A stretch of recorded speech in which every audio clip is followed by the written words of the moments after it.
ಇನ್ನು ಕೇಸರಿಪಾಳ್ಯದಲ್ಲಿ ರಾಜ್ಯಾಧ್ಯಕ್ಷ ಬದಲಾವಣೆಯ ಕೂಗೇನಿದೆ? ಈಗ ವಿಜೇಂದ್ರ ಪರ ಎಸ್ ಟಿ ಸೋಮಶೇಖರ್ ಬ್ಯಾಟ್ ಬೀಸಿದ್ದಾರೆ. ಬದಲಾವಣೆ ಮಾಡೋದೇನು ಮಕ್ಕಳ ಆಟನ ಅಂತ ಕೇಳಿದ್ದಾರೆ ಎಸ್ ಟಿ ಸೋಮಶೇಖರ್.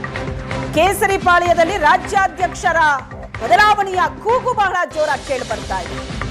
ವಿಜೇಂದ್ರ ಪರ ಎಸ್ ಟಿ ಸೋಮಶೇಖರ್ ಮಾತಾಡಿದ. ವಿಜೇಂದ್ರರನ್ನ ರಾಷ್ಟ್ರೀಯ ಅಧ್ಯಕ್ಷರು ನೇಮಿಸಿದ್ದಾರೆ. ಕೆಲವರು ಬಾಯಿ ಬಡ್ಕೋತಾ ಇದ್ದಾರೆ. ವಿಜೇಂದ್ರರನ್ನ ಬದಲಾಯಿಸೋದಕ್ಕಾಗಲ್ಲ ಅಂತ ಎಸ್ ಟಿ ಸೋಮಶೇಖರ್ ವಿಜೇಂದ್ರ ಪರ ಬ್ಯಾಟಿಂಗ್ ಮಾಡಿದ.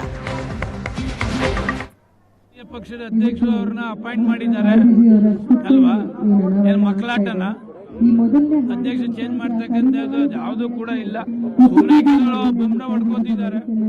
ಯಾವ ಕಾರಣಕ್ಕೂ ವಿಜೇಂದ್ರನಿಗೆ ಅವ್ರು ಯಾರು ಏನು ಮಾಡ್ಲಿಕ್ಕೆ ಆಗೋದಿಲ್ಲ. ವಿಜೇಂದ್ರ ಮುಂದುವರಿತಾರೆ. 90% ವಿಜೇಂದ್ರ ಪರ ಇದ್ದಾರೆ.